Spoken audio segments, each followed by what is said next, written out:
i-Invitational Season 4. You are joining us here for the final day and the second semifinals already. We have Liquid versus Mineski for you guys. And yes, that is the same as the finals of last season, so this should be a really, really good one. Here to talk you through it is Luminous and Fogged. Welcome back, gentlemen. Lumi, are you ready for this series? I'm ready. You're ready? Sort of. What did you do to prepare? I ate. That's good. I ate too. I ate similar. The vegetables were excellent. Where do these guys get their food? I haven't eaten yet. I got some sautéed bok choy. That was pretty good. I think you did too, right? Not actually bok choy, but it's not close bok enough. choy. What was it? It's not bok choy. What was it though? Bok choy is like cabbage, right? But what was it? It's Oh, it's that other one. It's called gailan. I don't know how to say it in okay. English. All right. Oh, I was close. Well, I tried. Close you enough. got your bellies full of food. Now you're ready to get your bellies filled with Dota. We already had some good Dota, of course, earlier today already. We had Newbie versus LGD. That was our first semifinals. LGD end up making it through the finals, so they are waiting for their opponent. And that series, by the way, that last game, that was such a treat for us. That was so fun to watch. Yeah, I expected a 2-1. I missed a bit of the first game. I didn't get here until like it was very about halfway through. one-sided. You didn't miss much. Yeah, I saw the Omni got relegated to support, right? Because the other team picked a Razor, I think it was. And yeah, it didn't look like he could actually do too much. A lot of wombo combo things. And you know what? Mineski, they do the same. They like a wombo combo things too. So I'm kind of hoping that we're going to see something like that. Although I think that Liquid will have a say about that as well, because doubt they're going to let Mineski have their Naga Marana combo that we've seen being very successful here so far. But let's talk us through these two teams, because Liquid, obviously, TI champs, seems to be still in the same form, top notch, top team in the world, at least top 4. Yeah. For Liquid, I feel like they've got a lot more options, I guess you could say, a lot more different ways that they can play than Mineski. From what I've seen, Mineski, they look their strongest when they're really aggressive, when they do have these comfort heroes. Of course, that Naga Marana comes to shine. The tiny on Mushi I thought was excellent when he could play that very aggressive stance and just run over the game, snowball really hard. Yeah. Liquid, they have a lot of different styles they can play. They can play the split push, they can play the team fight, they can play those lane dominators. So we'll see what they decide to go for versus Mineski and how they prioritize their bans. Probably take out that Naga, take out that Marana. Yeah. Since they do seem to suffer versus the Naga, as we saw in Genting as well versus Newbie. So we will see the adjustments be made. I feel like on the Naga thing, it's one of those things that will surprise you in the beginning, because your supports and your cores need to position in a certain way. Because what we saw in the first game in the series, if you Naga sleep and everyone's clumped together, then there's some AoE coming, whether it's like Naga Magnus, for example, or Naga into a black hole from Enigma. Now that they played it against it a couple of times, they've seen those couple games being played, they might actually let it through, because they feel like they could play against it if they feel like there's a more important hero to ban out. So we'll see. I guess if there's any team that is comfortable dealing with that, it is Team Liquid. They've looked pretty hot. They obviously came off of their Group A without a single loss. They arguably, do you feel like they had the easier group? Much easier group. Much easier. Yeah, much easier. Liquid, at least now, they also got to watch Mineski last night, so they've got a lot more information on them. That's the beauty of when you do crush through your group. They can just sit back. They had a couple of days to chill, learn about all these teams. Mineski played a lot of games in between there, so they've got all that information laid out for them. But you're saying they have the easier group, while of Group A, LGD is already sitting in the finals. Are you discounting LGD here, or why did they have the easier group?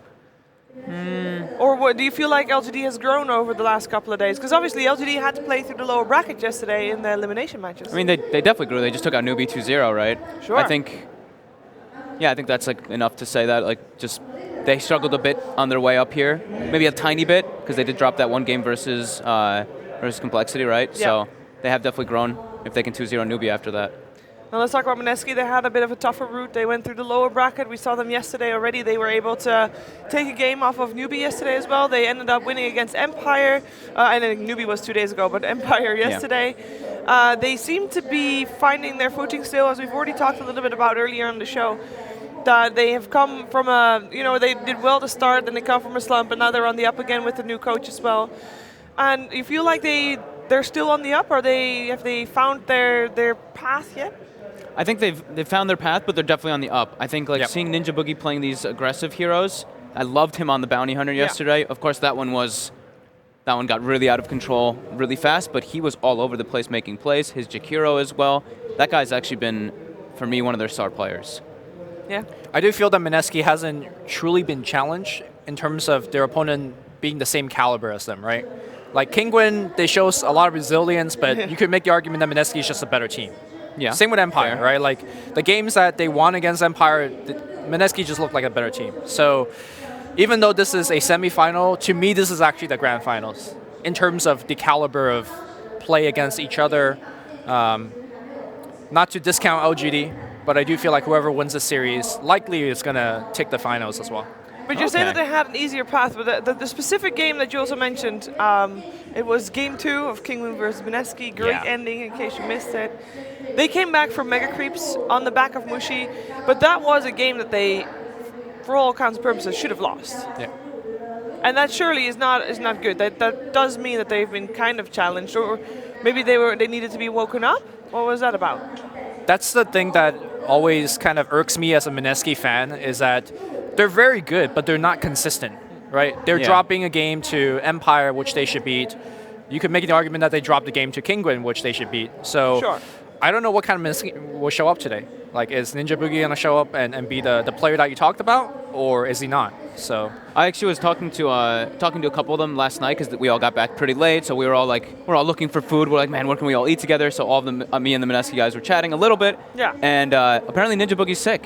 Oh shit. Yeah, he's sick, and he's actually he was playing like a beast yesterday. So that's a bit surprising. So I'm definitely looking forward to that. But I see him wearing his jacket. He seems slightly chilly. It started actually. The temperature here is actually quite decent right now. It's gotten warmer as the days progressed. I feel like For I'm getting a little bit sweatier up here. Yeah, but that also means that if you're sitting there with your big winter jacket and your scarf, that's not great. That's to show that maybe indeed still a little bit under the weather. Yeah, I do think though they are learning that path. I think the biggest thing for me is whether they can draft right. Okay. That's the one that my downfall for them. It's sometimes like Lumi said, sometimes they're really hit with their draft. Sometimes it's like this one doesn't seem like it fits their style. I think their style is what we said, very aggressive, run at you, get the flow going. At least where they can fight with 4 heroes. Sure, the one game where Mushi was PL. Mushi had like the most relaxed game of his entire life. He's like, I'm hitting creeps with a Battle Fury. This is great.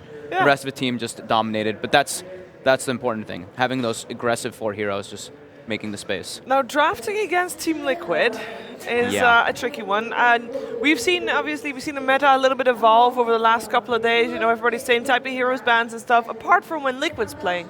Because Liquid's got these couple of heroes that you kind of need to ban out if you don't want to get IO'd, if you don't want to get coddled, Earth Spirits. I mean, if you don't want to be GH'd, basically. Yeah, definitely. They have a little bit of they force a little bit of a different regime from their opponents. Is that going to be, you think, a big problem for Mineski, this one? I think so. I mean, obviously you can't ban out all of the Liquid heroes because they have too many. Yeah. What you need to be doing, I think, is that when you see them going down a path of going to a certain strategy, then you take away key pieces from that strategy. Okay. So a very good example for that is one of the games that they played, they went Keeper of the Light Beastmaster. And that's their opening of trying to do a triple lane pressure pushing strategy. I think they picked Lone Druid with that. Of course, you could substitute Lone Druid with like Lycan, similar-esque hero. And I think they had Timbersaw. So basically what ended up happening in that draft is every single core in every single lane was able to pressure, and that forced you to decide, okay, are we going to help out this lane? Then you lose tower on the other 2 lanes. So once you notice that, hey, they're going to go Coddle Beastmaster, we're going to get pressure on 3 lanes, then you take out the key pieces of that strategy, whether you think it's a Lone Druid or a Beastmaster or a Timber or whatever the case is. I'm glad you actually brought the Coddle up. That's one of the ones that I'm actually putting toward a big concern, because I do feel like Liquid, they're going to ban out those Ninja Boogie heroes that can punish. They'll probably ban, I don't know if they'll ban the Nyx in the first 2, but maybe in the 3rd, 4th. Yeah. And they'll ban out the Bounty Hunter. And I feel like the Coddle is one of those heroes that Liquid can control that flow of the game, and I feel like that's where Mineski really struggles. If they make it to that late game, if they don't have a big advantage, they really will struggle versus Liquid. Yeah, you brought up the Nyx Assassin. Now that's a hero that, if you look at the time that Ice Ice had with Faceless, Nyx Assassin was first phase banned against Ice Ice almost every single game because he was so successful on it. And we've seen him be successful on it yesterday as well. We also, though, have seen jabs on the Nyx Assassin. So they do have that flex pick, and they did prioritize it in the first 2 picks. Is it something that you should be worried about, or are you thinking that Liquid can deal with that? The scary thing for me is opening with Nyx is a fear, because I feel like you can punish that hero really hard. Like Liquid, they really do like to play like Lifestealer and stuff like that. Playing Nyx versus Lifestealer is really bad. Sure. It feels really bad. So I do feel like that. I don't think that they'll ban it in the first 3, but But I think as like a third, fourth, if they are going for that type of coddle or some type of big int core like an Invoker, probably not the Invoker, but if they do want to do something like that, they will ban it later on. Oh, who got kicked to let Keen sit down? I think GH is being replaced. GH is probably getting some strats in the back, right? Talking to Owen a little bit. We've seen GH get pretty distracted. They're like, GH, you got to be on the stage in a minute. He's like, oh yeah, I have a game. Oh yeah, gotta play Dota. You guys seen ROTK drafting for his team, right? Yeah. He literally makes one of his players get up, and then he sits down as a coach and start pressing the draft buttons. I do love when I love that. I do love that. The most, yeah. That is pretty funny though. That's pretty cool. Yeah, we saw that first at Bucharest, right? Yeah. In Bucharest, we're just like, wait, all right, ROTK takes the field. He's just like, get the hell out of here, man. I mean, as Dota progresses, maybe at some point, you know, you do have that coach, and the rest are his players are basically his chess pieces. Yeah. And then, you know, you have need one to have one drafter. It is like I think Kuro's like, I'm not going to play anymore from this point onwards. I'm just going to draft and tell people what to do. Sure. I mean, it can work, right? Because then you have everybody else feeding you ideas, and you're the one who makes that final decision. Being a captain is stressful, because sometimes it's down to you really when you click that last hero. Sure, your team can decide, but you have the final say. Yeah, you're responsible once you click it. The only downside comes when you do have to have a plan in game, and someone has to be able to translate that into clues to give during the game itself. Yeah. Which as a coach you can't do yet. Who knows to which stage Dota develops. Well, the current ruling doesn't allow it, because in sports there's like timeout where you could call plays and draw like what our next 5 plays will be. Right here, the in-game leader has to make that call. So when the last StarLadder was the one where we did have timeouts, right? I remember Complexity doing the tactical pauses during StarLadder. You are correct. That is right. That's a good point you bring up. When it was happening at the time, I was actually like I was like, okay, as long as they can't talk to their coach, I was kind of okay with it, but I can understand as a player standpoint, because even when I used to play and people pause the game, it throws off your whole flow. Yeah. So I do agree that I don't really like the pause tactical thing. Pauses. Yeah, tactical pause, and I'm glad that they don't actually let the coach chime in a game, because I think that's it's that feel. Dota is all about that feel in the moments. If you have somebody else who's just objectively telling you everything, you're going to see a lot more better decision makings. But you're saying that as a player, but because that's the way you think of it, sure, right? You got to think of it from a franchise point of view. Let's say I'm Team Liquid's owner or whatever. I want my team to win another TI. I want to get that. I want a team to get that money. So I want the best possible chances for my team. But we saw that. I think Counter-Strike had that for a while, and that did not last very long. People hated it because the games were. It doesn't make very good spectating, I think. It made it harder for spectating, yeah. They got rid of it a while back. Okay. Yeah, where the coach can actually chime in the middle of the game and be like, hey guys, you're doing the wrong stuff. He's doing so objectively. There's a game that does that has like a 6-person walking about and being in the game. Is that League of Legends, or is it also only during the draft? I love Dota, and all I watch is Dota. I occasionally tune into maybe a little bit of CS, but mostly Dota, so I don't really know. We're cycling through Mineski's players here on your screen. We're recycling through Mineski players. Recycling? Oh no. Oh, you said cycling or recycling? Lumi took it as recycling. No, I said cycling. I was like, man, all of these guys are having pizza parties soon. So one thing that was brought up earlier is that the big difference between Team Liquid and Mineski is that in Liquid, Kuro calls the shots, he drafts, sure, he'll get advice from Heen and his players, but it's Kuro eventually that makes a decision, and that's all good. In Mineski, they've got Jabs making the decisions, but at the same time, they have i-Invitational, they have Mushi, they have 71. There's a lot of cooks in that kitchen. There is. Definitely a lot of cooks. I can imagine those comms being very vocal. Everyone making their own plays. I mean, we were yesterday when I was casting with Owen, we're like, oh, I wonder what they're going to be doing here. And we just hear i-Invitational being like, I'm going in. And he literally just like jumps in and dies for his team. And we're like, oh, well, that definitely was not a full team decision. That was just him making his own stance. Yeah. But do you think that's a problem? Because we hammered a lot about drafting being very important in this series. Yeah. Having more cooks in the kitchen, it can bring some positive, you have different point of views, but at some point enough is enough. I think that for me, that's actually the beauty of Mineski. Okay. Is that they all throw in their different ideas, and they can be that different. They can be that like one-man individual aggression, where we see like Mushi just go crazy a game and get 10 or 15 kills, or we see i-Invitational go and get 10 kills, or we see Jabs solo kill an Axe as Witch Doctor. I do hope we're not going to see Axe anymore. What flag that is? Which flag that is? I don't know. I'm not good with flags. Well, that's got to be the Mineski flag. All right. I mean, it's not the Philippines, because you know what that looks like. Yeah, it's not the Malaysian flag. It's not the Malaysian flag.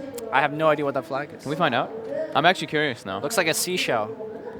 It looks like, well, it could be a seashell, but I think it more looks like grain stringed together. Okay, I could see that too. I could see that. Yeah. Well, we're going to figure it out. Someone let us know. Let us Tweet know. at Lumi. Tweet at Lumi. There you go. At Luminous Inverse. Wait, Thank didn't your phone die, actually? It's dying. It's dying. All Okay, right, so tweet at Lumi. Fog. All right, tweet at me, sure. There's you go. What a flag is lot that? of wives I need to marry in my game. No, I will Seeing provide Lumi some play that game. context. Yeah. Because Oh he my is God. playing a game like him with a billion wives. 10 million? 1 10 billion? billion wives. 10 billion wives. Don't Okay. play it. Don't shortball me with 10 million. We gotta. There's a lot of wives for me to marry. Oh. All right. We Love you, gotta Lumi. we gotta talk about some dotes though, because we have our semifinals very soon. Who do you think has a better shot against LGD actually?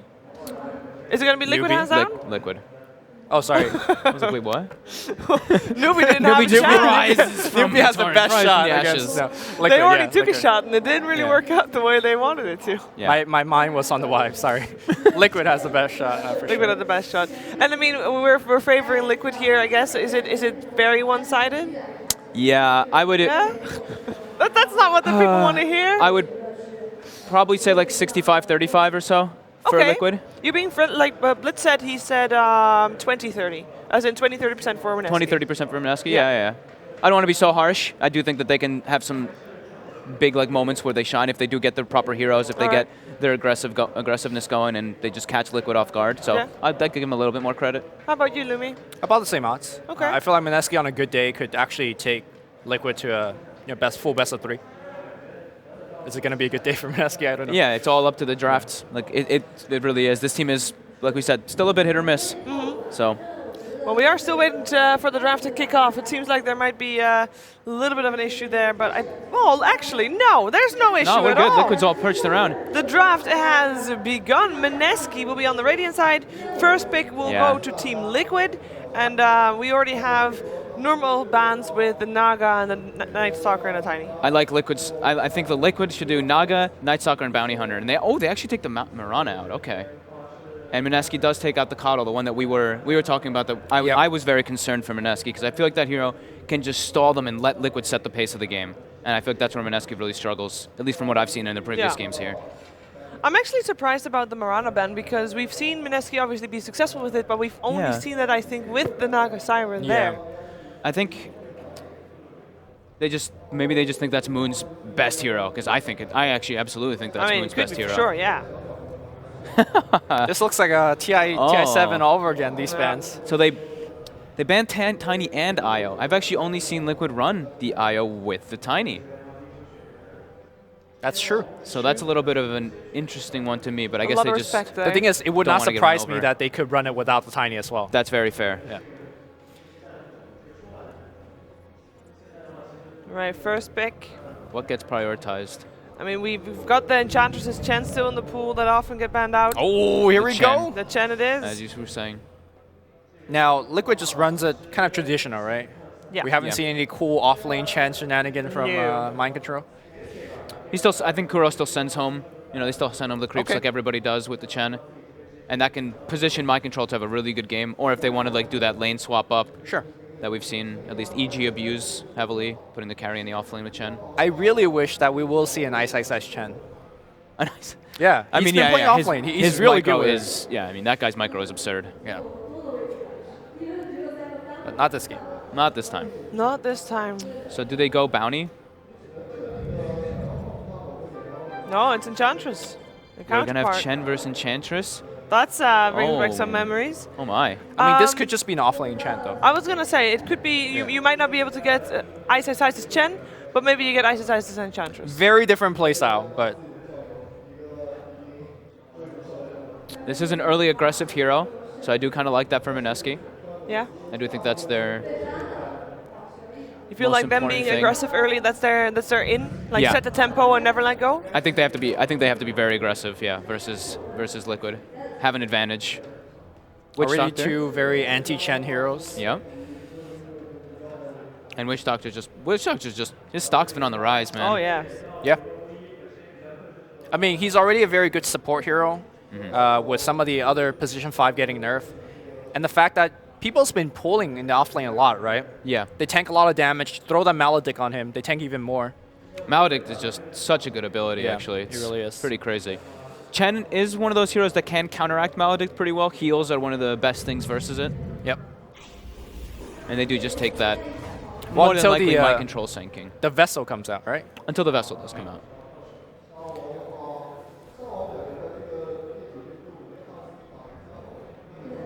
So Liquid with a very Liquid-esque opener, I would say. Yeah. They've got 2 of their big core heroes, while Mineski's is a little bit different. Sure, the Witch Doctor's known, but I have not seen them play Enchantress in a very long time, actually. But it is a direct response to that Chen, as we were saying. See 71 and Jabs both being very vocal, discussing that draft. 71 doesn't have his scarf and beanie combination today. Oh. It's serious mode now. He does have a t-shirt with 4 different panthers on it, though. Okay. Keeping that I should say ferocity. big cats, because I think one of them is a tiger. I didn't even notice that. Wow. There's a black tiger, or a black panther, white tiger, normal tiger, and an orange something. Panther, normal panther. Something like that. Man, even t-shirts are politically correct these days with the animals. Got all the races. They do instantly ban out that bounty on the side of Liquid. I think Liquid could still be looking for something like that Earth Spirit or the Rubik for GH. I find the Storm ban a bit weird. Do you feel like they're thinking they don't have enough to catch disables? I guess just, yeah, not those guaranteed stuns between these, which we could still be the 2 supports. But here's the thing, though. Enchantress could be offlaning. But there's a lot more of those type of heroes, right? Yeah, there are. Quap, Weaver, PL, so you can't ban them all. Yeah, Mineski taking out the Earth Spirit. I like that. I think the Sand King Earth Spirit combo that Liquid was showing at Genting was pretty devastating. Sure, they lost with it one of the games in the Grand Finals, but overall the team fight that it gives is pretty absurd. Drafting against Liquid is so different. Like, It compared is. to the previous game we saw, this is like an entirely different meta. I mean, Naga Siren, I guess, is the overlapping factor here. Yeah. And Death Tiny, Prophet. sure. Death Prophet removed as well.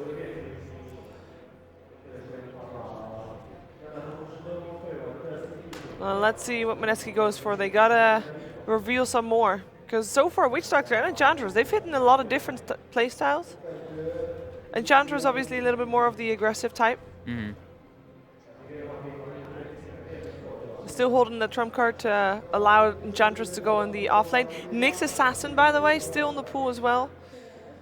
Speaking of offlaners. I'm a little bit too scared. Yeah? You can just get run over, especially with these other 2 heroes. They'll now have like no deep push, no outspam. All right. And I think Chen can really take over the game if that's the case. So. Okay. Not only that, Chen generally kind of promotes a 5-man group up style where Nyx is. It's one way to stall the game out. That makes more sense why they banned the Storm, right? Yes. A lot of sense, actually. Is it interesting that they pick it 3rd? It is early. It is definitely quite early. Liquid now can definitely draft versus that quite heavily and punish that mid lane, which I have seen Chen's do quite a lot. You see a Tinker in the mid, you just gank him over and over again. You just get a very aggressive other mid laner for Miracle, if that's the case. Yeah, You've get seen some teams extra like vision up. EG kind of run Tinker away from the mid lane if Oh yeah, that's aggressive tri-lane Tinker with I did RTZ. know. Yeah. Please, no. Wasn't that like a Pudge Tinker aggressive tri-lane? I think they did it in the most recent Galaxy battle. It was just like standard Rubik. Okay. Did they plus win?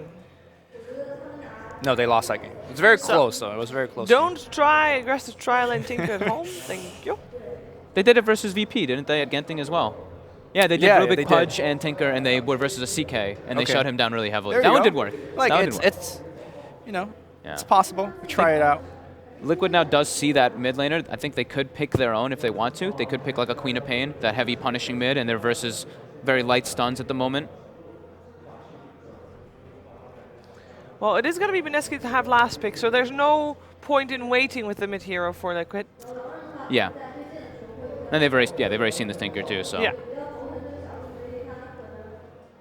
So either Quap or maybe they go back for GH's hero, since he's been getting heavily targeted on the bans.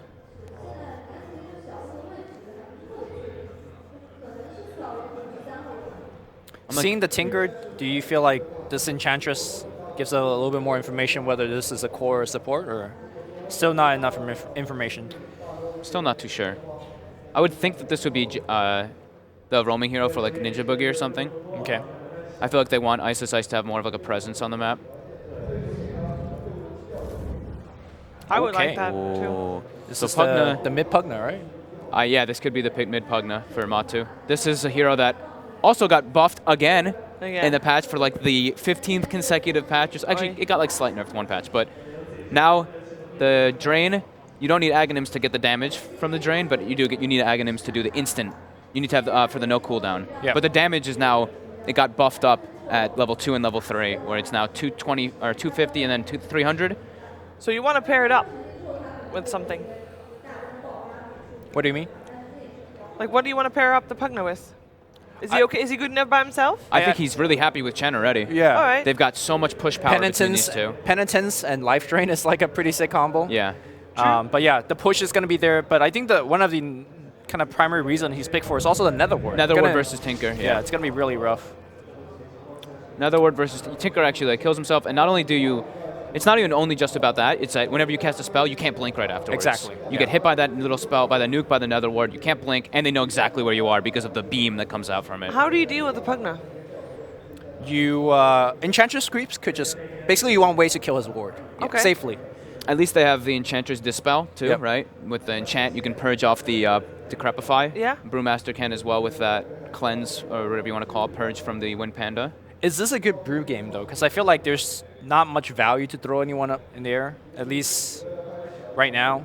Yeah, The haze is not very useful against Pugna or Chen creeps. Yeah, I'm not too sure about the brew pick just because of that, exactly what you were saying, the haze. That's usually when you pick it, when you see that lane where you can just annoy that carry. They go for an Omni Knight now too. This is looking like a very difficult team to kill. Yeah, this looks like Liquid just wants to group up and go at once they've got like level 7s, level 10s, just want to take all the towers, heavy team fight, and sustain. And you guys think what people were mentioning it earlier is like Omni Knight versus Witch Doctor, incredibly good. You repel to become immune to that Maledict. As we were saying before, heals are very strong. I think you want a super strong front-lining hero that can come online very quickly. And the first hero that comes to my mind, something like that, is Razor. You build tanky, you sit in the front. I don't think he's tanky enough to withstand everything, but you definitely can't go something super squishy like a Slark or something, right? You need to. What about like Miracle Jug? The healing ward versus this Mineski lineup. I don't feel like anyone can really get in to hit it right now. Just give him more target. Yeah, I feel like if Liquid groups up with the healing ward, I feel like Mineski's in big trouble here. Yeah. The only thing they really have for deep push is that Tinker. Brewmaster doesn't provide that. Sure, he provides team fight, but he has to get in there. Is the Terrorblade out of the question because of the Tinker? Yeah, I'm not. Did they just black square them? They did just black square They just them. black squared Mineski. Yeah, they didn't ban anything. I checked on the screen, but yeah. The Chinese casters were also surprised. They were perhaps wondering if the time ran out. Damn, Sheev's on point. That TB. I guess that could be the contingency. They want to, like, in case things do go wrong, they can wait for the late game. And Omni Terrorblade is a little bit different than just a Terrorblade versus Tinker because he does have the repel. Yeah. Great call, Sheev. Thank y'all. All right, Mineski, last pick. And we are looking for a hero for Mushi, correct? Yeah, what can he grab here? I mean, Mushi is the Medusa player. If they want to really drag this game out, but they go for the Razor in the end. A little more sturdy. Something to get in early, but I do feel like Razor is susceptible to that Pugna quite heavily. You get bursted very easily by that hero. I felt like it was the pick, but perhaps not the. Like, it wasn't a good situation they were put in, and that perhaps was the best hero given the situation. Yeah. All right. So what does Mineski need to do to take this first game, Lumi? I feel like there's going to be a lot of the game being placed on the dance between Enchantress and Chen. Let's see how much they're going to be able to do. Because Tinker going to get backstabbed a lot by the Chen. Yeah. So the play on the mid lane, how will they protect each other's mid and gank each other's mid? I think Liquid just needs to group up, get their levels going, and then at one point, if Omni Knights has high levels, if Pugna has decent farm, they should just have to group up and take all the towers. I'm very concerned for Mineski right now if they can't stall with this Tinker. All right, let's see if they can stall enough for the Tinker to get nice and fat. It is over to a commentary team of Capitalist and Blitz for game 1. It's been several months since Mineski had a chance to be able to face up against Liquid here at StarLadder. It was actually in Kiev that we had that matchup. And the score ended up going 3-1. You actually said it should have been forced to a game 5 earlier in the panel. Yeah, there was a game where like they had a mag or something like that, and they were dominating them. Then all of a sudden, they got like all their TPs canceled by Miracle Invoker, and they got raxed. Yeah, it was like the that. weirdest series ever. I think they actually should have won that series 3-1 when I rewatched it. It was really weird. They just got outplayed like crazy at the end. Well, Mineski have had a lot of time to reflect on their last matchup against Liquid in a StarLadder. This time around, it's going to be in the semifinals, the opportunity to face LGD in the grand finals.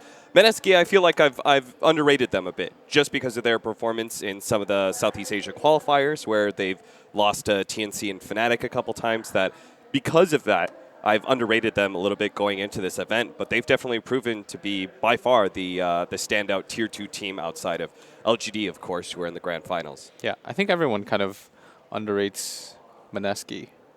They're like a weird team, though, because you still have some trepidation. It feels like a better version of Faceless. And Faceless, of course, didn't make it to TI, and that was very disappointing, because C region is a lot more stacked than any of us ever realized. Like, they always do well at TI. Yeah, absolutely. Talking about this lineup, though, I see some things that make me really favorable to Liquid's side of things. They've got a Pugna. I feel like they're the best team out there right now that runs a Pugna. Something about Matumba Man, Pugna, and their general play around Miracle just seems to look really good. They've got an Omni Knight as well from Mind Control to be able to back up Miracle's Terrorblade here. But they are running a Terrorblade into a Tinker and a last pick Razor here for Mineski. Yeah, a lot of their heroes, if you think about it, 1-to-1 get countered very hard. Yeah. Which is quite interesting to think Razor about. to Omni, Razor Tinker to to Terrorblade. Tinker to Terrorblade, Brewmaster to both TB and Omni. But I think I've seen Liquid play against those heroes before with this Terrorblade Omni, and they don't really care. You just repel the TB and he just runs in. That's what Fog was saying everyone on the panel, right? Yeah. He said it's a very different game than just a Terrorblade alone. Yeah, it's not. There was a time period where I was thinking of a lot of the 1-to-1 core matchups, but of course it doesn't work like that. Yeah. It's like sometimes it does when the lineups are much more straightforward, but it's like when both sides get like ideal fights, how do they look? And when you get an ideal fight on the side of Liquid, it's the repelled TB that just jumps in and hits like a truck. And we saw the way that Miracle played that Terrorblade at ESL 1 Genting with his Blink Dagger. Yeah. I can't remember what series that was. That was the game. He was repelled. Yeah. He just ran in. He just ran in, had the Blink Dagger, popped the Reflection. It was super hard for the enemy team to turn and fight a Terrorblade that has that repel already on him. And a Sunder to back up. Miracle already stacking up the Eagle songs, apparently. He wants 8 of them suckers. Just a couple in the stash just to make sure. Yeah. Boots first on Mushi. Pretty standard. The thing about Mineski is, I think I've said this a lot on the panel, but there's this weird phenomena with like Dota players where it was actually Misery that kind of like helped me understand this, is like we overrate each other sometimes.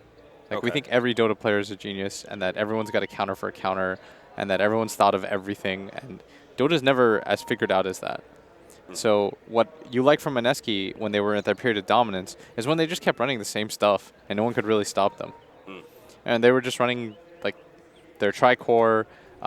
Moon would almost always be on Mirana or Quap or Puck, and he was very good at those heroes. And then they kind of strayed away from that, and now they're being too varied. And I feel like that's kind of characteristic of Mushi lineups, is that sometimes it feels as though the team that he's on always does a little bit too much instead of just sticking with standard stuff sometimes. Because Liquid, they have just a few gambits. Like, they're very diverse in certain ways, but they're also very normalized in others, right? This is like the third or fourth time we've seen them run the big Pugna, for example. They ran it against EG. Like, they have these strategies set in mind. They just have a lot more strategies. Like, they don't do things really off the cuff too much. Right. They have the option to, but for the most part, all their lineups are stuff that we've seen before. I think something that we both agreed was that I prefer seeing Moon on, like, really aggressive playmaking heroes, right? Like, I don't like to see mid carries for him. Here, I mean, it's a Tinker, so I think that is, if I'm going to have any of the late game kind of carry style heroes, I guess Tinker is going to be my choice for Moon. Yeah. Just because he is such a highly skilled mechanical player. But something about him always feels best when he's just kind of like, go. I think so too. He's one of those players that needs to be able to just like do well in his lane, rotate out, get kills. He did that in the Death Prophet game yesterday when he was playing against an Axe. I'm watching this Death Prophet level 6 go and gank an offlane Axe, and it's very good. Yeah. He dominated. Now, we do have a stock standard here for Mineski. Even though we're not seeing Moon on an aggressive hero, we do have their dual offlane. This has been their standard of late, is Ice, Ice, Ice and Jabs working together, and preferably on a Chen or Enchantress. And here, they've got the Jabs Enchantress. They're actually trying to 1v2 against Mind Control's Omni Knight right now, and it seems to be going pretty well. Mind Control is having a tough time getting experience in this lane. In fact, he's being run down pretty heavily here. They have another nuke. They're going to be able to kill him here, I think, as long as the heal barely comes out in time, but they can still run him down, still slowed down. That's going to be your first blood for Jabs. Jabs is so damn good. Yep. Very nice rotation. Do you remember, it was like some series we were casting, I think it was in China, where whenever the purple dude threw out his thing, they would go insane. That was Shanghai Major. It was DJ, I think? Yes. That was, yeah. They were hyped as hell. They really liked that purple dude for some reason in China. Every single time he threw out a shockwave, the crowd had some fun with it. Yeah, that was, I appreciated that. The Chinese memes are just so, they're so high tier. Yeah. Look at that. Both of them have a way to screw each other over when it comes to CS. One has a blind, one has a decrepify. It's like a funny, well, it's funny to me. There's like a funny story about that. Oh, hold that thought. As looks like Tinker gonna grab the Elu, and now the purple dude comes out on the side of Liquid. So they've got their own purple person eater. They're gonna go for the push here, and Mushi, look at it, GH, he already knows the escape route. Yeah. Every safe lane player, when they're stuck in the jungle, they try and run through that same area, eat through the trees. GH is one step ahead of him, though, catches Mushi in the act, takes down that core, and will be able to put some good pressure onto that tower. Yeah. Something I mention in almost every Chen game is that he's almost certainly paired with the Sand King. Yep. Because you can make that combination of plays happen. As Matamaman going to get ran down here. Jabs, great rotation from behind. There's only so much pressure you should be putting onto that Mind Control Omni Knight. In fact, look at that. He actually was still keeping the pressure with the Hellbear Smasher in lane. Oh, what a beast. That is pretty cool. He misses that, but it's cool that he's able to micro that the entire time. Yeah. And GH going to make his own rotation.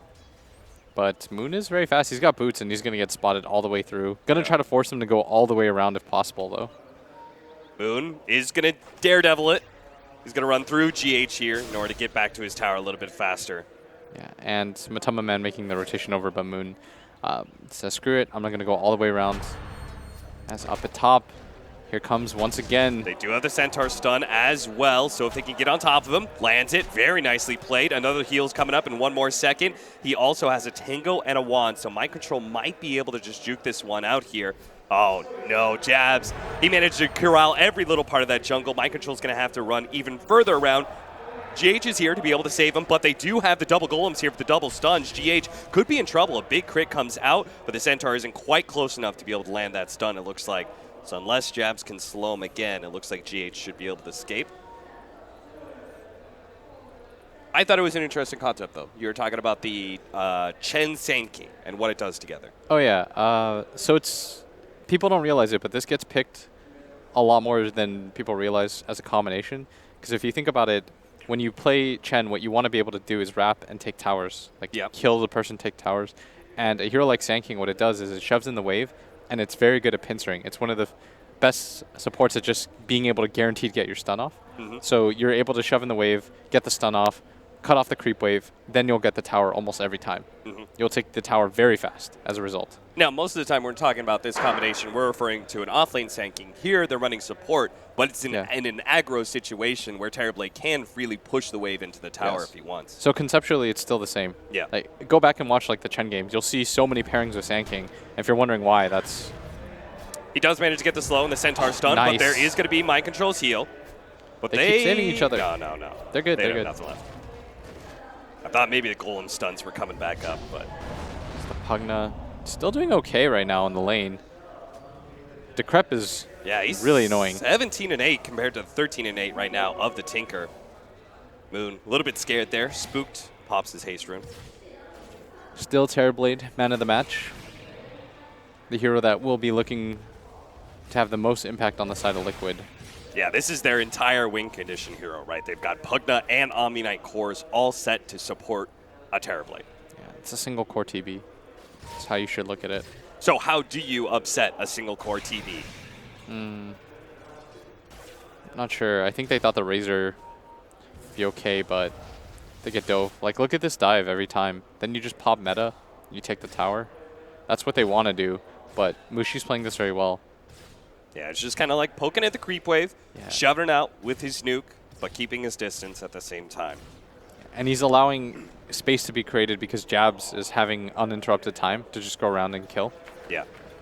And this is really nice. Like, Jabs right now is out-rotating everyone on Liquid. Tornado is doing a lot of work to Matumba Man right now, but if GH can actually close the distance here, catch Moon, there goes the Decrepify, and that should be enough to be able to get the kill. The stun comes in a little bit late from Ninja Boogie, but they might just be able to get a turnaround kill with a big nuke coming out.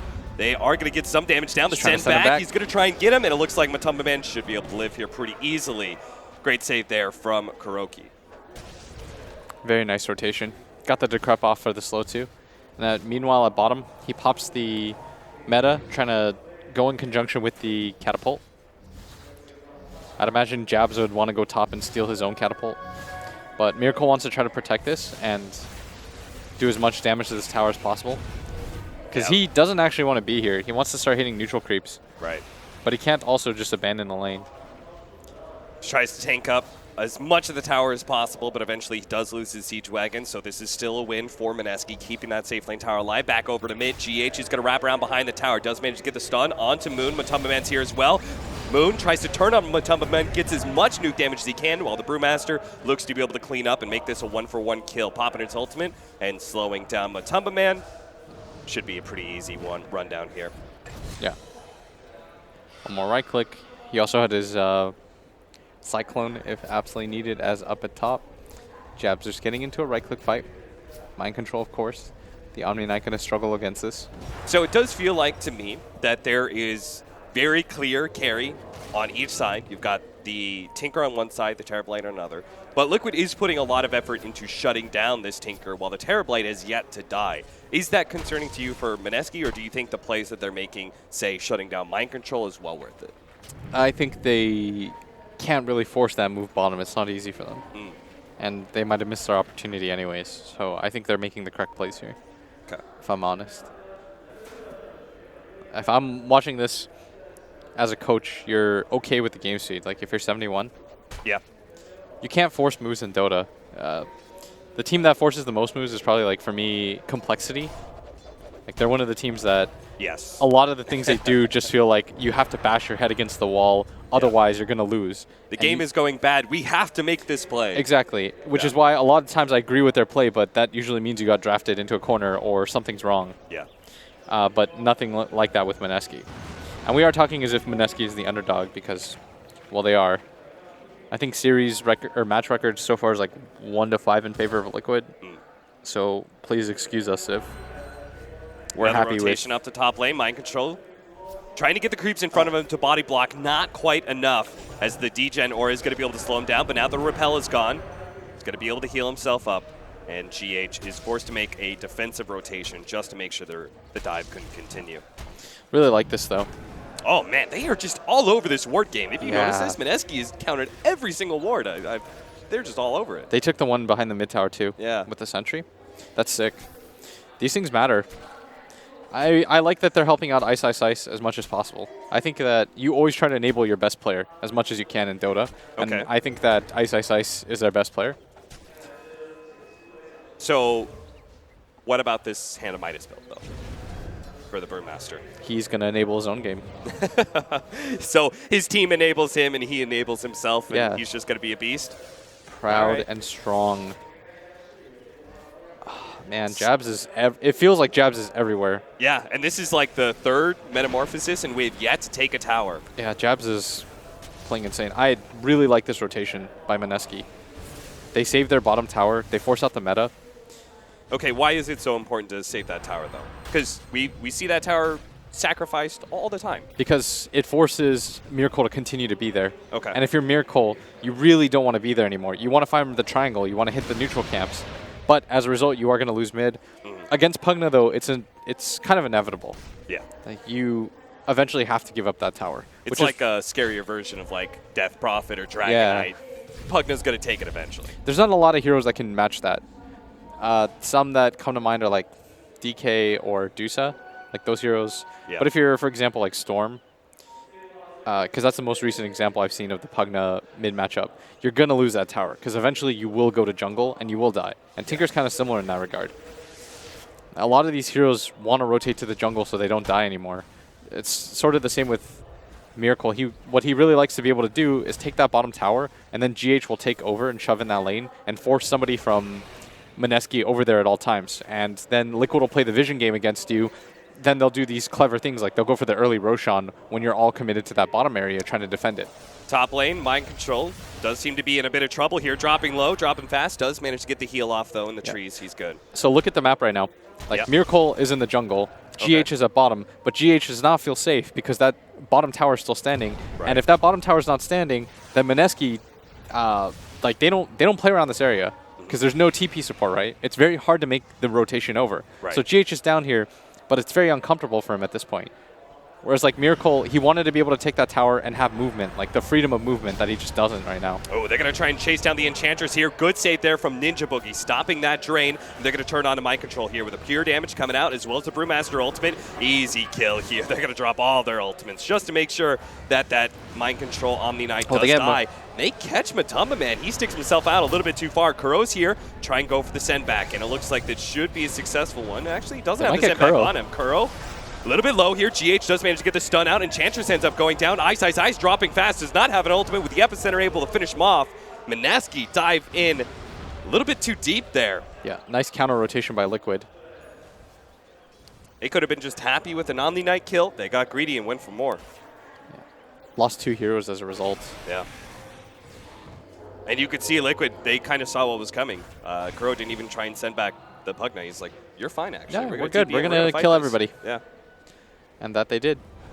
Now I think SK almost has his Blink Dagger as a result of this. And heroes like Pugna, when you have that as a core, you feel very nice as a support because you're always getting tower gold. Yeah. But they want to try to defend at least some of these tier 1 towers, and they might be successful here as Mind Control getting beat back, Moon making the rotation over. And as well as Mineski are playing, Liquid are also matching speed. Right now this feels like a very evenly paced game. Yeah. I was just like, we just had this 4-man push at top. Miracle's going to pop out of his jungle, tries to push bottom, but Moon is immediately meeting that with his boots of travel. This is why people like Tinker so much, because oftentimes if Tinker's not in this game, Miracle would take this bottom tower. And what would happen is he just goes to the jungle, GH takes over like we talked about, and this is how Liquid inherently creates space for each other. This is how this system works. You said to me once that the Tinker versus Terrorblade matchup, jump in with the Blink Dagger reveal. They're going to go for the Razor, see if they can burst him, but there is going to be a Paralyzing Cask interrupting things. Fortunately, they do have the Repel, so Matumba Man should be fine here. Another attempt here by Liquid to break, and finally it does open up enough space. Miracle is able to take that tier 1 tower. This time around, it's just straight up a back door. He was tired of trying to push the creep wave into it. It's annoying at that point. You wanted to take that tower 4 or 5 minutes earlier. Yeah. So to finish that thought, you said to me that the matchup is less about, well, we're going to have Ice forced to pop his ultimate here. I don't think he can really get a kill out of it, but maybe he can get some tower damage. Hit the tower. Not much else you can do. Maybe he could actually take that tower. Look at this wraparound, though. Mineski, this smoked up. Liquid are thinking, oh, the Brewmaster's going to come back from his ultimate. We can actually fight this one, but Chen just run into all of this one. They're going to get the quick kill on the Chen, and Ice is still managed to get out. Mind Control's going to be slowed down by Mushi. Decrepify to be able to save him a little bit of time here, but Mushi is going to get another zap pretty soon here. The repel should fade out, but he hides himself in the trees while Matumba Man pushes back Muthi with the drain. It looks like with the Tinker here, it should be enough to keep Liquid from pursuing, but they lost the tower in the process. Overall, a good win there for Mineski. Yeah, they also nabbed the Chen. Very nice bait. Nobody expected that on the side of Liquid. They thought they were just going to pick up a quick panic kill, but the smoke wrap around, they wanted to secure the tower on top of that. That was the larger objective. Yeah. Ice. Baits it out pretty beautifully.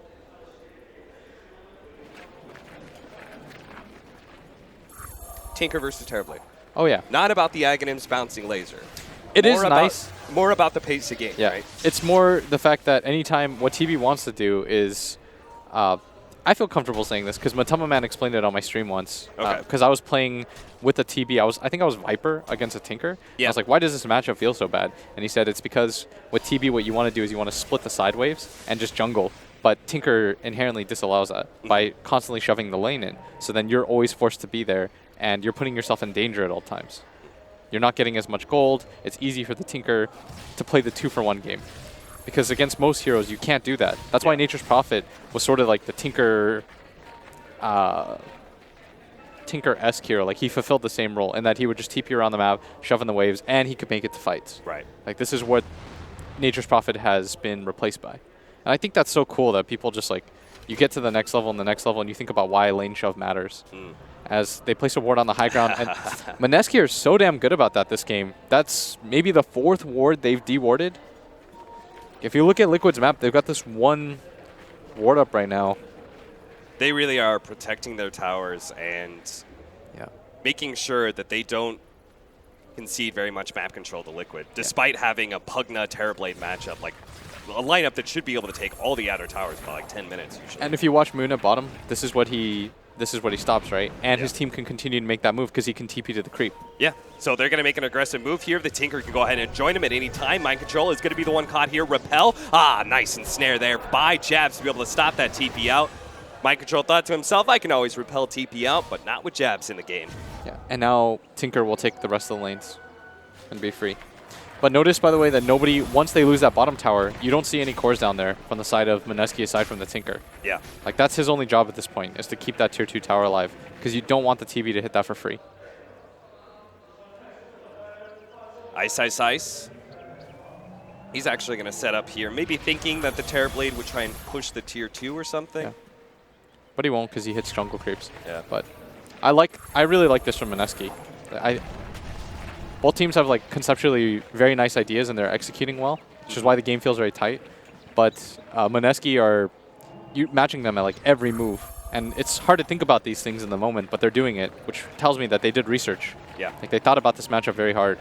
And so they're not allowing Miracle and Liquid to make the normal plays, because normal teams would lose that tower at 6 minutes, then it opens up the entire map, GH gets to play a free game, and all of a sudden you're on the back foot and you're behind like 4 or 5K at a time. Right. Despite less than 1,000 gold lead here from Liquid, it actually feels like Mineski's the one winning right now, just because they have a lineup that's going to scale really well into the late game. Yeah, they've got a nice tricore. At the same time, like, TB is sick late game. Yeah. And at bottom, GH they actually caught the Tinker for once, and they're going to be able to get the Sandstorm on top of him. He just cannot seem to blink out. He's going to get some damage out. Needs to be able to get some save from Ice. No, the damage is just going to come out finally. They might get more here. Big trouble here, but Miracle's going to be beat back. Can he get off? Already got off the Sunder. He has nothing to be able to save himself except for Mind Control. Trying to keep him alive with the repels, with the heals, beating back Jabs. Finally does end up going down with the turn with the Brewmaster. They're going to try and go for Matumba Man next. The big heal comes out from Mind Control, able to keep Matumba Man alive and finishes off that Razor. Ninja Boogie is going to lay waste here. Looks like GH is going to be able to finish him off here as he just runs him down with the right clicks. Matumba Man in the trees fighting up against Ice and Jabs. Nice ward block. Just trying to dodge as long as possible for Mind Control and GH to get here. GH trying to fight Enchantress. They're just going to be able to blow her up. And Ice does have the Blink Dagger, so he's going to be able to get out Liquid. A huge fight for them. Yeah. They completely overcommitted onto that TB. At that point, not a whole lot left in the tank. They dropped everything for that. And the Omni Knight, of course, if you don't take the Omni Knight out early, he healed 4 times in that fight, repelled twice. The amount of times that Matama Man also got his spells off Yeah. is quite insane. 3 different blasts, 2 different drains. Yeah. If you're Mineski, if you're taking a fight like that, the Tinker is the one that needs to be up and alive the longest. Right. For that to be successful, because he's your equivalent to the Omni Knight. He that has just to continues. match the sustain, right? Exactly. Razor at bottom, dropping lower. Decrepify with the extra magic damage. They'll bring him down. GH is going to get a little bit low, but Mind Control is always there with the saving grace, able to throw down the repel. Jab's trying to catch him with the impetus shots, as well as the death ward from Ninja Boogie, neither of which will be good enough. 3 different Eagles. All right, cool. Kaka. I'm not sure if that's the the stack you want as a Chen, but sure. And Moon just got outplayed there by GH. That was a really nice catch. When you get lulled into this like game where you keep making the same moves, you know, I shove out their lane, you shove out mine, back and forth, you start developing patterns, and GH eventually just waits for a game senses out.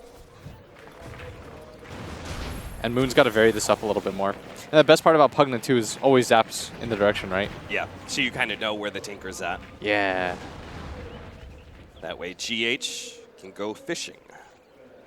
So Mooney's going to switch it up. He's going to start heading to the top lane a little bit more, maybe matching the Terrorblade since he's up there. What does the rest of Mineski do? Because you said Moon's got to shake things up. What does everyone else do for him? I think if you're Moon, you just continue to shove out waves. You wait like a minute, and then you just smoke up on the side of Mineski. Because you want to take a fight. This time you want to be the one engaging. Okay. If your Tinker just gets jumped on and you're there in the back line, like, you're going to lose that fight. Yeah. What needs to happen is Moon needs to come in at the end. You take the fight. This is awkward. Yeah, look at this. This is the correct idea.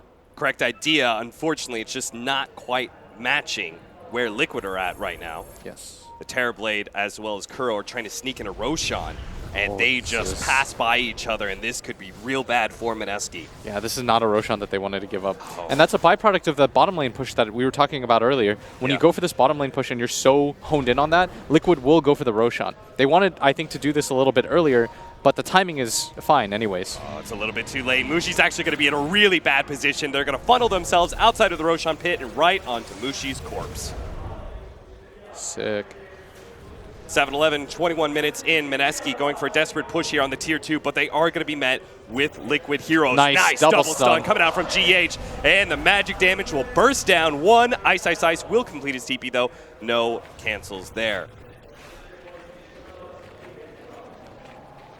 And this is the danger of playing against Liquid, is that they have these ideas in mind at all times.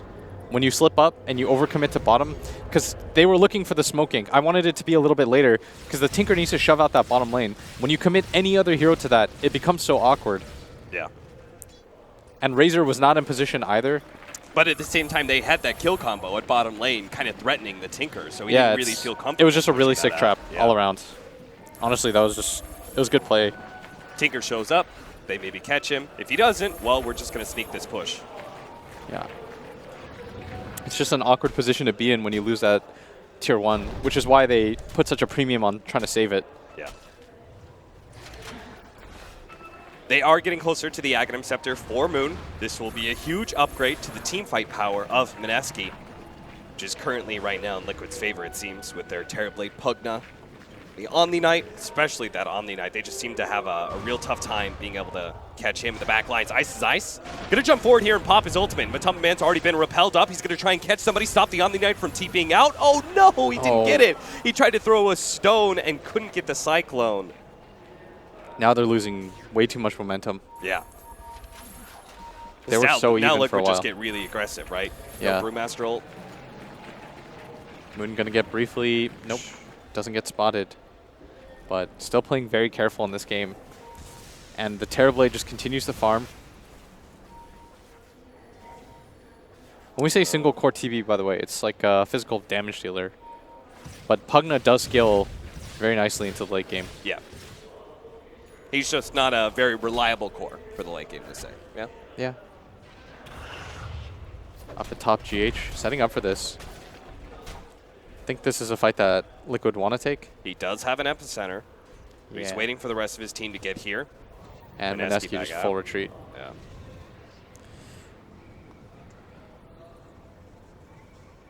Radiance is being built right now by Ice.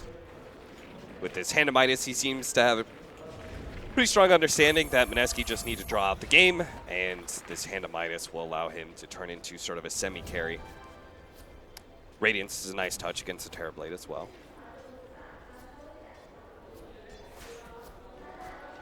Jabs is also trying to turn himself into a bit of a core. He's trying to go for the Dragonlance build, the Hurricane Pike, so he can start pushing out the deeps. The Aghanims is going to help a lot, though, for Moon. Yeah. He's pushing out that bottom lane. Liquid at the same time, though, do finally get that off-lane Tier 1 tower, which will allow them to get a bit more control of that off-lane jungle. Yeah, Liquid are very split right now on the map. With all the Tier 1s down, Mineski feel the need to group, and Liquid, they can still play very aggressively in this area with the Aegis. I think that's a really nice use of the first Aegis. A lot of teams feel inclined to 5-man as soon as they have the Aegis. Yeah. But the enemy team will dodge you for the most part, and they'll use that time to just tick down the Aegis. They'll say, okay, we'll split up and farm, and we'll get ahead while you have the Aegis, actually. I think rushing pushes is the #1 way I see teams lose to a Tinker. Yeah. He's going to have his Aether Lens soon as well. Makes him even more potent. Tinker's a weird hero, because he's hard to catch, but once you catch him once, it feels really crappy to die on that hero at all. Yeah. It could just be game over from one pick-off sometimes. Yeah. You need to get this guy really farmed to start feeling his impact, aside from just shoving out the waves. Yeah.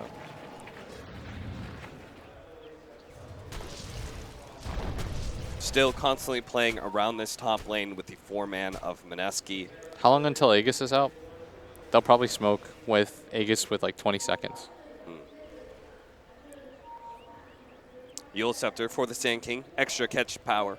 Oh, it's out.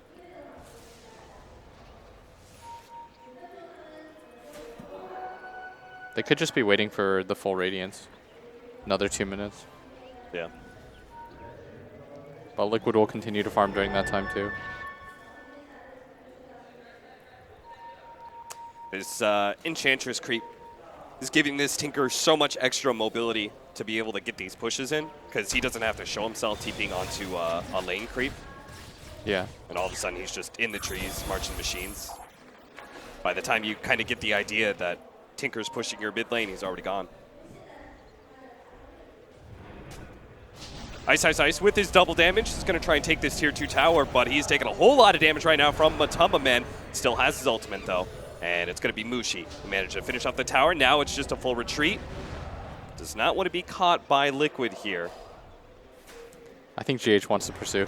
Yeah, Tinker's actually TPing out to bottom lane. They are going to be able to catch the Razor here. Matumba Man tries to get more damage onto him. Ice, Ice, Ice. Interference is already going to be Yule Sceptered up. Can they get a stun down to prevent his ultimate? They don't have anything, so he does get that down. He's going to run Interference here as Liquid try and pursue. They're going to try and actually kill the Brewmaster Panda itself. Looks like the Storm Panda does manage to get himself away. More and more damage is coming out from the Tinker, but Liquid are going to push through, see if they can catch any of these heroes.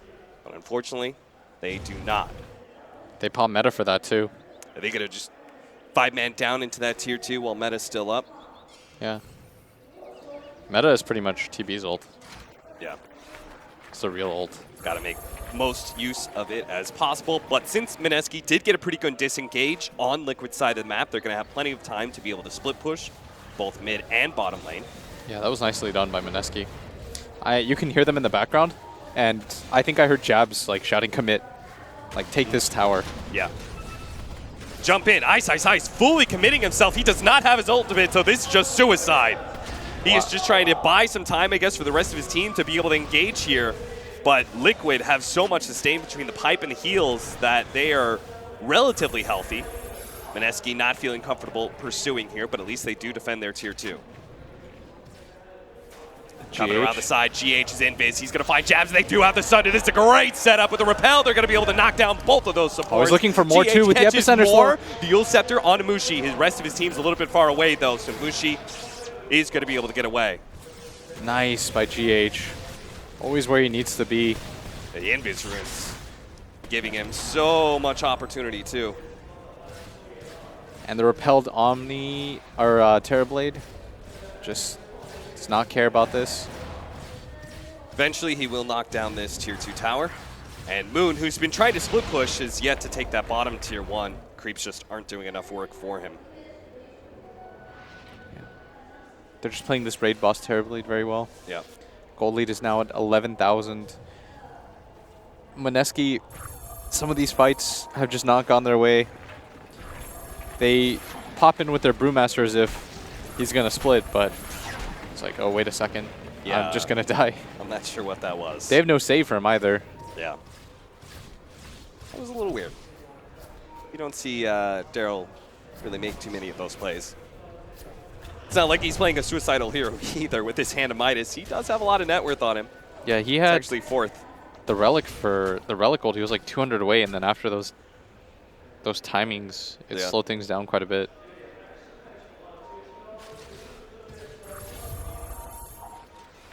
GH hunting for Moon, spots He's him. gonna find him. Oh, what?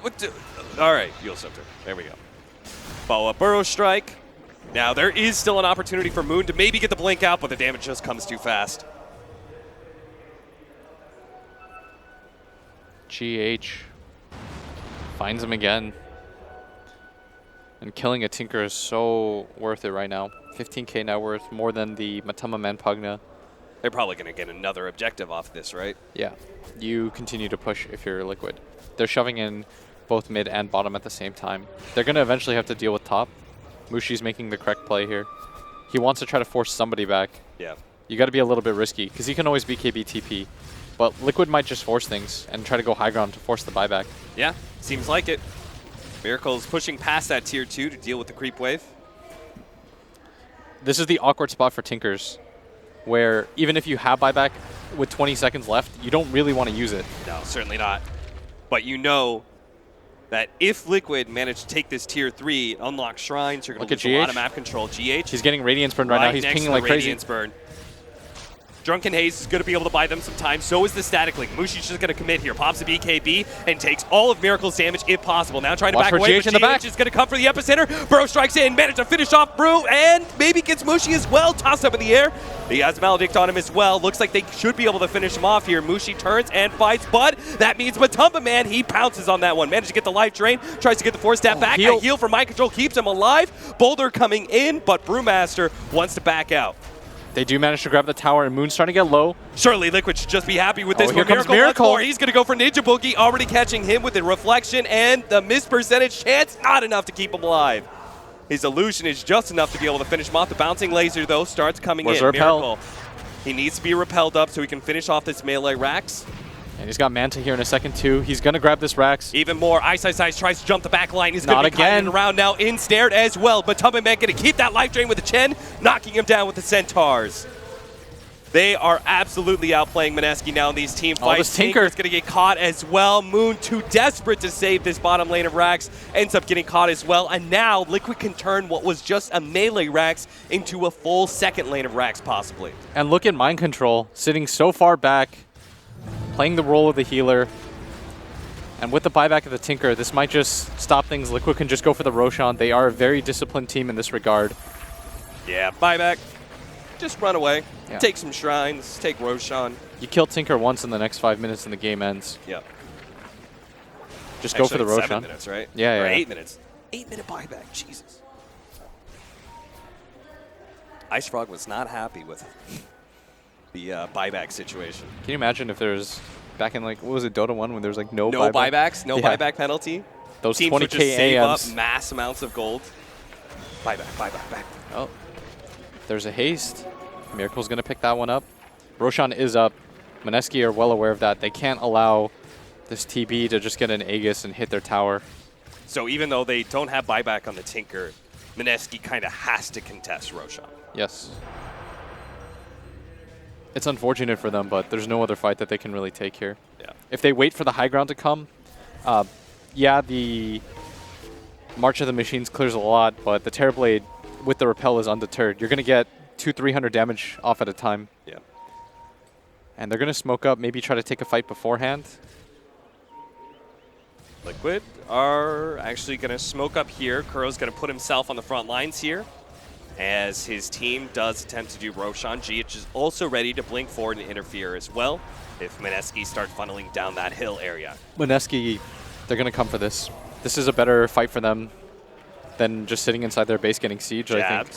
Spotting GH, but they also have an aggressive ward down. Miracle's immediately going to jump on him. Blinks forward. This is Liquid. They always do this. Always blinking out away from the Roshan pit to try and force the fight. Moon is in this back line. So he's got to get off this constant damage. Ninja Boogie right in the middle of nowhere trying to help out Mushi right now with the Brewmaster going for Kuroki, but the Chen is not that important. Dying. It's Miracles that's the important one. He's going to jump onto Mushi with the reflection, slowing him down, beats him down with all of those illusions. Jump forward by GH, controlling up that Fire Panda to make sure Kuro stays alive. Tinker canceling that TP, knows that Ice in the middle of nowhere, surrounded by heroes. He can't really help that whatsoever. Enchantress beat down by Matumba Man's life drain once again.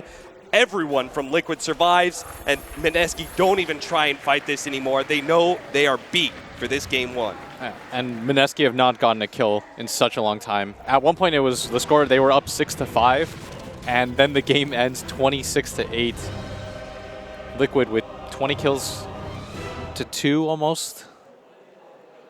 Would it be fair to say, Blitz, that Mineski was actually matching Liquid strategy-wise, step for step, for most of that 20-minute period, but it was the teamfight execution where Liquid just really were outstanding. That catch at bottom when they found Moon really threw their game off by a lot. Yes. Because they didn't expect him to die in that position. If he's in that fight right there, then he's just spamming out. It's hard for them to engage into the March of the Machines. It's a different story. But they had to all-in commit for the Terrorblade. Their heavy DPS, like the person that they invested the most net worth into, is gone. It's a really hard fight to win, and when you get wiped like that, everyone became so rich on the side of Liquid. So despite all the studying, despite all the training that Mineski have done here, they end up falling short against the Terrorblade strategy. Is this a strategy that you don't want to let Liquid have again? Like, if I'm Mineski, I feel like they have done all their homework and they still weren't able to overcome that strategy. Don't give it to them the third time. It's complicated because that is the one upside for Liquid in terms of variance, is that they have a few more of these strategies. I'm Lumi, I guess. But the real Lumi is... We're going to pass it over now to the real Lumi, who's currently on the panel. 2, 3.